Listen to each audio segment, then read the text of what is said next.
Welcome to Miss Kali Vlog.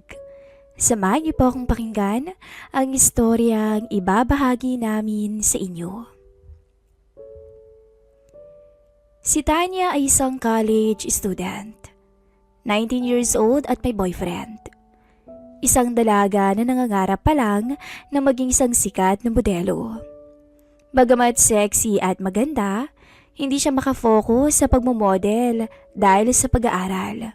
At isa pa ay natatakot siya dahil marami siyang nababalitaan na mapagsamantalang mga manager. Kaya sa huli ay hindi niya alam kung paano siya magsisimula. Maganda si Tanya. Matangkad at mistisahin talaga ang muka.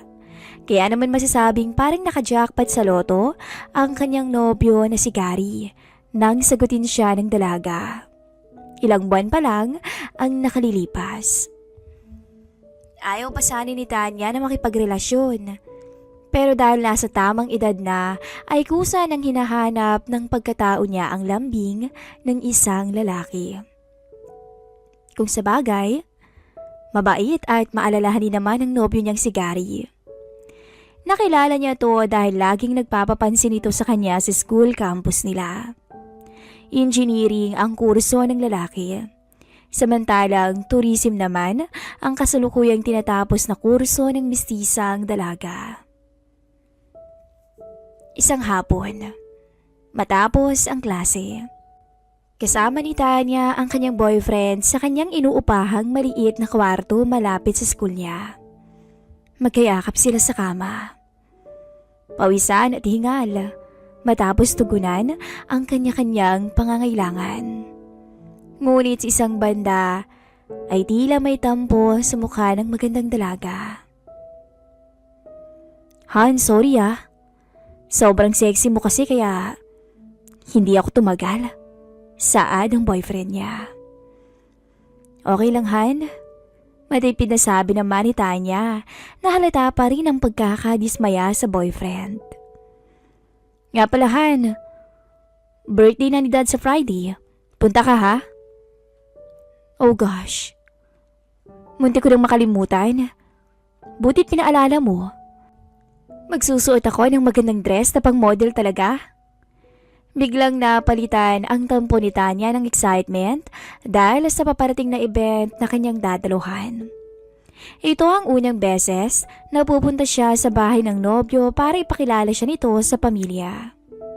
Oo Han, sobrang proud ko pa naman sa'yo, saad ni Gary. Lumipas ang ilang araw. Sumapit na nga ang kaarawan ng dad ni Gary. Dumating ang magkasintahan bandang hapon matapos ang klase nila. Suot ni Tanya ang nakakaakit na dress na may slit sa gilid na talagang kapansin-pansin dahil itaw ang kagandahan ng katawan nito. Dad, si Tanya nga pala, girlfriend ko. Pakilala ni Gary sa maganda niyang nobya. Happy birthday po dito. Agad naman nabati ni Tanya sa matanda. Thank you, Iha. Ang ganda pala ng nobyo ng iho ko ah. Sabay ngiti nito. Bakit naman tito pa? Dad na lang ang itawag mo, Iha. Oh, Ninong! Nandiyan na pala kayo. Saan ni Gary sabay mano si isang matanda. Tanya? Ninong ko nga pala. Good evening po. Sabay ngiti ni Tanya sa matanda. Good evening, Iha. Napakaganda mo naman. Inabot ng matanda ang kamay ng dalaga at hinalikan. Magaling talagang pumili itong inaanak ko. Dagdag pa nito. Si Mr. Ramos ay isang mayaman na negosyante. Maraming koneksyon sa gobyerno.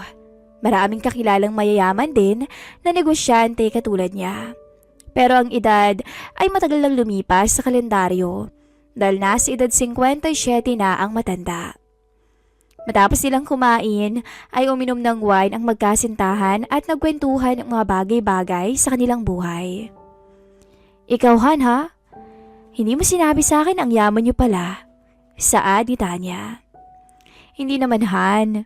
Yung pinakilala ko sa'yo kanina si Ninong. Siya talagang mayaman.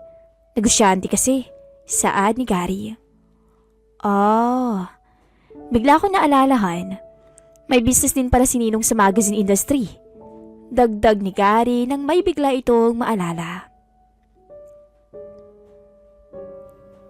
Talagahan?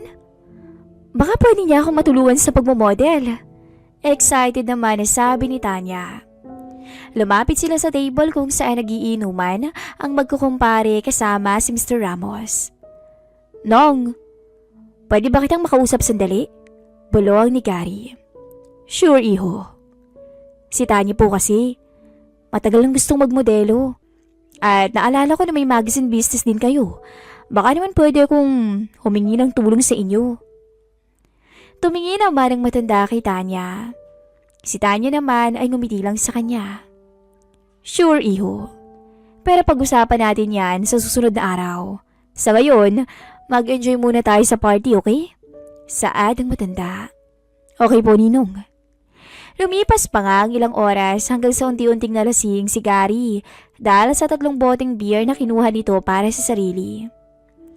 Han, sa tingin ko lasing ka na, sabi ni Tanya. Medyo nahihilo na nga ako, Han eh. Tara sa kwarto, medyo inaantok na rin kasi ako. Sabi ng boyfriend niya na lasing na. Si Tanya man ay lasing na rin pero nakokontrol pa naman niya. Sadyang mahina lang talaga sa alak ang kanyang nobyo. Inakay na nga ni Tanya si Gary papunta sa kwarto nito. Pagkarating sa kwarto ay humiga sila sa kama. Dahil sa epekto ng alak, ay matamis na sinuyo ng halik ni Tanya ang nobyo. Hanggang unti-unting inalis ng dalaga ang suot na dress habang nakasampa sa nobyo. Medyo natagalan si Tanya na kalasin ang dress niya dahil iniingatan niya to. At isa ito sa ginagamit niya sa pag-a-apply ng modeling noon. Pero maya-maya lang, pagtingin niya sa boyfriend niya ay humihilig na to. Nakatulog na pala to sa sobrang pagkalasing.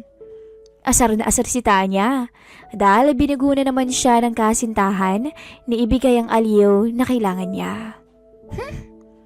Nakakasar ka na talaga. Lagi ka na lang ganyan. Sabi ni Tanya sa nobyo kahit tulog na to. Sa sobrang inis ni Tanya, naisipan niya na lang uminom. Sinuot niya ulit ang kanyang dress at dali-daling bumaba. Pagbaba niya ay nakasalubong niya si Mr. Ramos na papunta naman ng CR. O iya, saan ka pupunta at nasaan ang inaanak ko? Tulog na po dito. Napasobra po sa alak. Iinom lang po sana ako ng wine pampaantok. Okay, iya. Sabi nga ni kumpare, feel at home. Paglagpas si Tanya ay tiningnan niya ang katawan ng dalaga. Napangiti ang matanda. Habang umiinom mag-isa si Tanya, lumapit si Mr. Ramos sa kanya. O iha, kumusta? Malakas ka palang uminom. Sabay ngiti ng matanda. Hindi naman po, tito. Hanggang wine lang po ako pero hindi ko po kaya yung ibang mga alak. Oh, I see. Siya nga pala. Tungkol sa sinabi ni Gary sa akin. Aspiring model ka raw? Yes po. Kaso po di ako masyadong makafocus dahil sa study and natatakot akong maloko ng ibang managers. Tama yan, iha. Dapat mag-ingat ka. Di bale, tutulungan kita, iha. Punta ka lang sa office ko sa Monday para mapag-usapan natin yan. Binigyan siya ng calling card ng matanda. Talaga po? Thank you po ah. Pupunta po ako after ng klase ko. Sabi naman ni Tanya at natuwang-tuwa. O siya, iha. Uwi na ako, ikaw ba? Sige po, mamaya po. Uwi na rin po ako. Magbubuk na lang po ako ng Grab. Ingat po kayo. Lumipas ang araw. Hindi pinapansin ni Tanya ang boyfriend niya dahil naiinis pa rin siya dito. Kaya naman sumapit ang Lunes, ay di alam ni Gary na pupunta ang maganda niyang nobya kay Mr. Ramos. Pumunta si Tanya sa office ni Mr. Ramos matapos ang klase nito. Pero dahil nasa meeting pa ang matanda, ay nag-antay muna siya ng ilang minuto sa lobby. Makalipas ang 30 minutos, ay tinawag na rin siya ng sekretary nito. Pagkarating ng office ni Tanya, napansin niya na malawak to. May mamahaling sofa pa nga. Good afternoon po. Bunga ni Tanya sa matanda. Sige iha, upo ka muna dyan sa sofa. Akala ko mag-a-apply ka para sa modeling. Bakit naman ganyan ang suot mo? Patanong na sabi ni Mr. Ramos. Galing kasi ng school si Tanya kaya naka-uniform pa siya ng blouse at palda ng mga oras na yon. Opo, galing pa po kasi ako ng school and nakalimutan ko pong magdala ng damit na pang model. Oh, sige iha. Okay lang yan. Nga pala, nakapag-audition ka na ba dati? Opo, pero sa mga mall lang po. Tinry ko lang din po. Okay iha. Pero alam mo naman na siguro iha na kasama sa modeling ang pagsusuot ng mga hindi pangkaraniwang suot, hindi ba? Yes po. Okay, sige. Tayo ka nga tapos maglakad ka na parang isang model then umikot ka. Utos ni Mr. Ramos. Ginawa naman ni Tanya ang pinapagawa ni Mr. Ramos. Pero hindi kumbinsido si Mr. Ramos. Okay naman iha. Pero hindi ko masigurado gawa ng naka-school uniform ka. Saad pa ng matanda. Baka pwede nating tanggalin yung blouse. Tapos maglakad ka ulit. Dagdag pa ng matanda. Napaisip sandali si Tanya. Pag inalis niya kasi ang blouse, ay nakapanloob na lang siyang haharap sa matanda.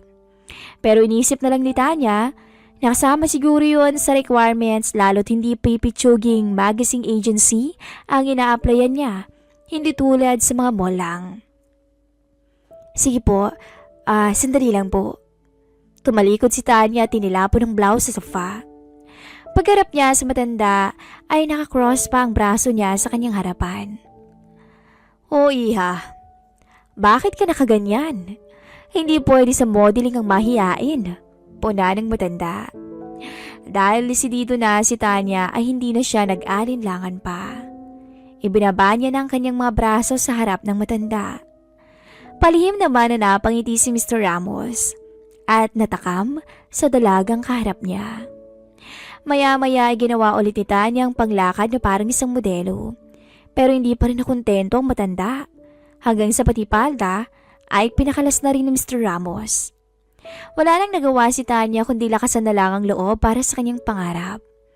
Pero nang muli siyang utusan ng matanda, nakalasin na lahat at wala nang itira sa sarili, ay medyo nagulat na ang dalaga. Ha? Bakit naman po kailangan yun? Medyo malumanay na pag-angal ni Tanya. Kailangan talaga iha. Pero huwag kang mahiya sa akin. Sanay na ako dyan. Marami na akong model na napasikat. Sagot ni Mr. Ramos. Kung sa akin pa lang ay nahihiya ka na, paano na lang pag nasa stage ka na or nasa magazine ka na? Dagdag pa nito. Nag-isip ng malalim si Tanya. Iniisip niya na pag pinakawalan niya tong pagkakataon na to, baka mahirapan ulit siyang makahanap ng mapagkakatiwalaan ni manager na big time na katulad ni Mr. Ramos. Kaya't sa puntong yun, ay tuluyang sumunod si Tanya sa gustuhan ng matanda. Napakagatlabi ang matanda. Sabay lumapit sa dalaga, sabay haplo sa bewang nito pataas.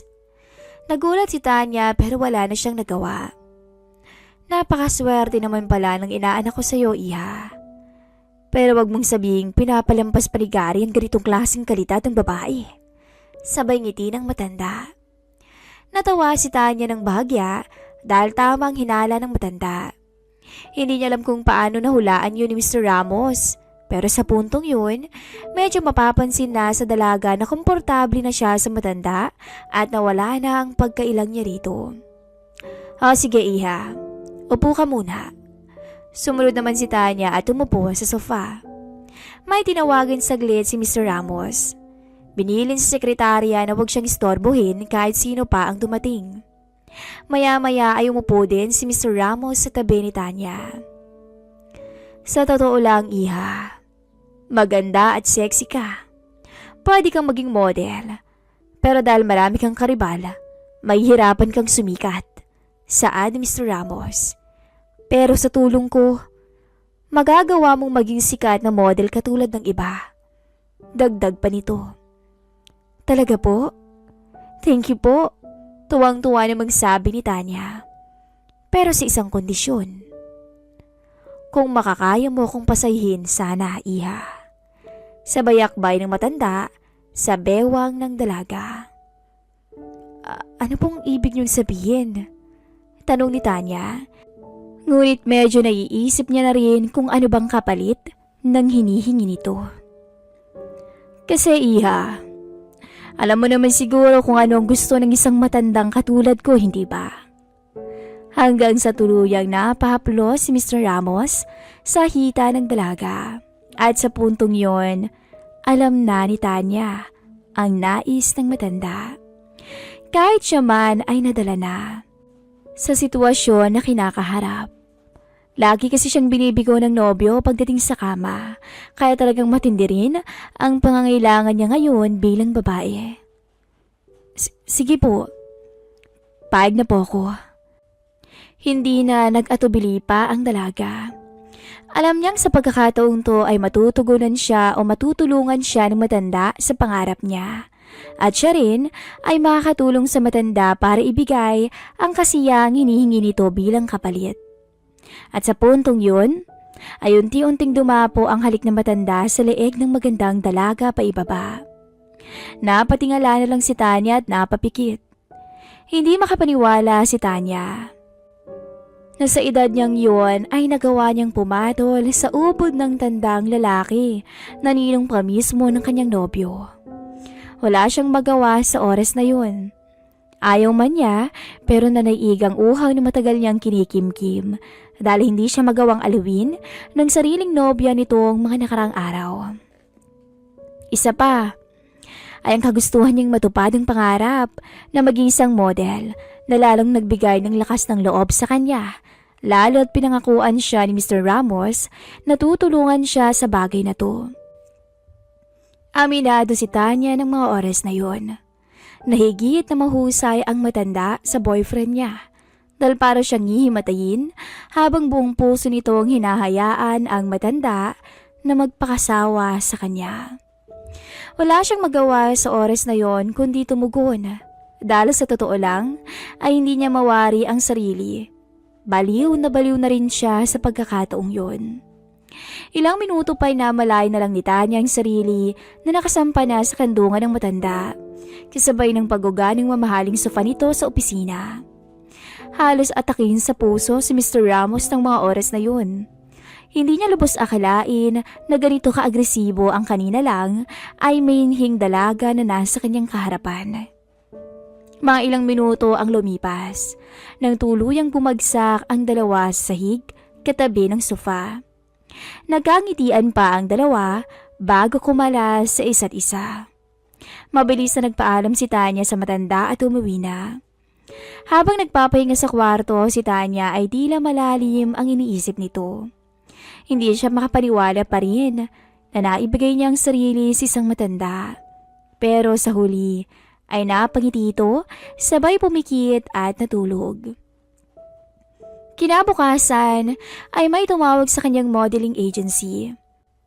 If interested daw ba siya sa offer.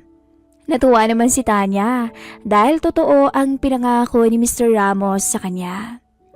After a week, naging ganap na siya na model. At nakipaghiwalay na rin to sa kanyang boyfriend dahil alam ni Tanya na hindi pa siya handa para sa isang seryosong relasyon. At isa pa ay uunahin na muna niya ang kanyang career. One time after ng kanyang modeling, nasa office siya ni Mr. Ramos. Pawisan, habang nakasampa sa matandang naging dahilan kung bakit natupad ang kanyang pangarap. Para kay Tanya, isa yung malaking utang na loob na dapat niyang ibalik kung kailan gustuhin ng matanda. Madaling sumikat si Tanya dahil sa impluwensya ng matanda. At aminado ang dalaga na napamahal na rin sa kanya si Mr. Ramos na nakitaan niya ng pagkasweet at maalalahanin ng tumagal ang kanilang lihim na relasyon. Pero makalipas lang ang 5 taon, biglang naatake sa puso ang matanda. Dahilan para mamaalam na to ng tuluyan. Labis na nalungkot si Tanya ng panahong yon. At hanggang ngayong may asawa na siya, ay hindi pa rin niya makalimutan ang kabutihan ni Mr. Ramos. Hanggang dito na lang po ang ating istorya.